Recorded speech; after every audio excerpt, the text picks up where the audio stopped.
नयाँ भ्लग लिएर फेरि हजुरहरूसँग आइपुगेँ म। मेरो नयाँ भ्लगमा हजुरहरूलाई स्वागत छ। आज हामी दिदी र म चाहिँ आज यहाँ बडाउहरूले खाना खानु मेचमा मतलब खाना खानु बोलाउनु भएको छ बेलुकी, त्यही भएर खाना खानु जाँदैछु।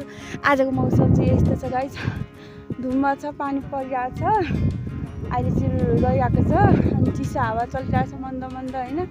ओभर मजा भइरहेको छ गाइस।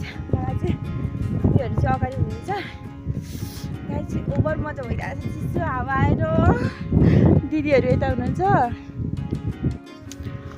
अहिले हामी चाहिँ बाजेको घरमा पुग्यौँ, अब जान्छौँ होइन। ल बडाउनु मलाई खाना खानु बोलाउनु भएको छ आज, त्यही भएर हामी चाहिँ जान्छौँ छिटो गएको, किनभने सघाउनुलाई होइन, बडाउनुलाई सघाउनुलाई। यता दिदी र नानी हुनुहुन्छ, दिदी र नानी चाहिँ यहाँ अगाडि हुनुहुन्छ, बडा ऊ त्यहाँ हुनुहुन्छ हाम्रो माइनाबाट हौ।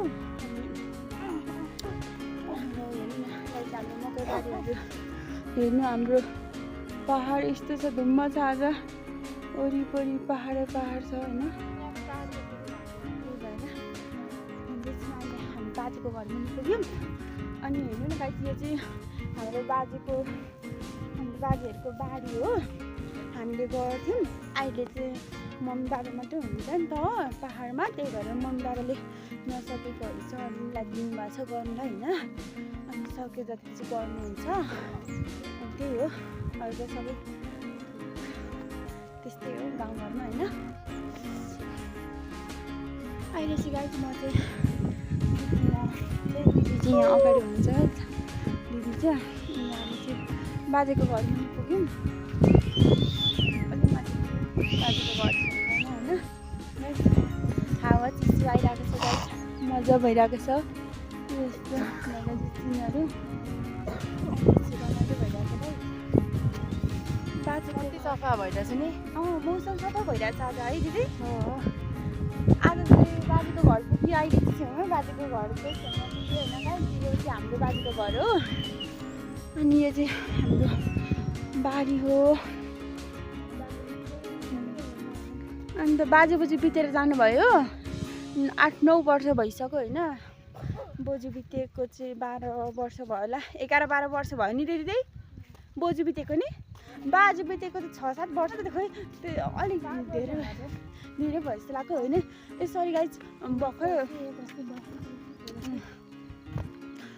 यसरी गाइस मैले चाहिँ नि मलाई 2-4-5 वर्ष भएछ बाजे बित्नु भएको, तर मलाई चाहिँ धेरै जस्तो लाग्यो कि गाइस। म चाहिँ अलिकति धेरै त्यस्तो बनिरहँदैन नि त, बनिरहेन, त्यही भएर यो माथि बाजेहरूको घरको छाना हो।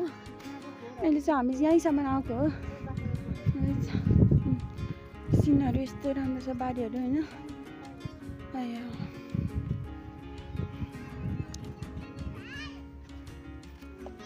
अहिले चाहिँ गाइस हामी यो घरमा आएको हो खाना खानु। यो घरमा हाम्रो बडाको घर हो, मेरो बडाको घर। अनि यो चौतारा हो, यो चाहिँ हाम्रो बाजे बोजूको चौतारा हो गाइस, जुजू बाजे बोजूको। अहिले चाहिँ पातहरू पकाउँदो रहेछ गाइस, यस्तो भइरहेछ चौताराहरू। यो राम्रो छ हेर्नु न, झारै झार्छ क्या, किनभने अब हामी यहाँ बसिरहेको नि त, बाबा मम्मी मात्रै बस्नुहुन्छ, त्यही भएर बाबा मम्मी मात्रै बस्नुहुन्छ, त्यही भएर सफा चौताराको गर्नु पाउनुहुन्न नि त। 2जना भएर यताउता काम गरिरहनुपर्छ नि त, अब गाउँघरमा त कामै काम हुन्छ होइन गाइस। त्यही भएर झारै झार्छ हेर्नु न, बिचरा कस्तो राम्रो भयो, नराम्रो भइरहेको छ क्या बिचरा। हेर्दै अब झारै झार्छ नि त वरिपरि चौताराको। जुजू बाजे बोजूको हो यो, बाजेले बनाउनु भएको चौतारा हो, किनभने चौताराहरू बनायो भने धर्म हुन्छ अरे नि त, बाजे बोजूले भन्नुभएको। अनि बाजे बोजूले चाहिँ जुजू बाजेको नाममा चौतारा बनाउनु भएको, त्यही भएर गाइस। हाम्रो गाउँ त हेर्नु न, शङ्खा सब त्यस्तो छ गाइस।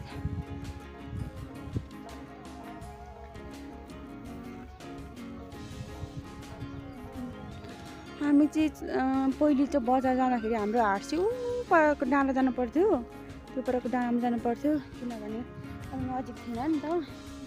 गयौँ भने बिहान 4-5 बजी गयौँ भने बेलुकी 8-9 बजीतिर आइपुग्नु पर्थ्यो किनभने टाढो छ नि त हिँड्दै जानु पर्थ्यो गाइस। यहाँ चाहिँ दिदी र नानी आउँदै हुनुहुन्छ दिदीहरू उहाँ चाहिँ मेरो दिदी हो मभन्दा ठुलो दिदी हाम्रो 5 जना हौँ त्यही भएर 5 जनामा सबभन्दा सबसे ठुलो चाहिँ उहाँ हो। अनि ल गाइस हामी चाहिँ आइपुग्यौँ माइलाको घर। अब मेरो भिडियो के मेरो ब्लग मतलब भिडियो भन्नुहुन्छ ब्लग के कस्तो लाग्छ हजुरहरूलाई हेरेर लाइक कमेन्ट सब्सक्राइब गर्नु नबिर्सिनु होला गाइस। फेरि पनि अर्को भिडियो लिएर आउनेछु गाइस म।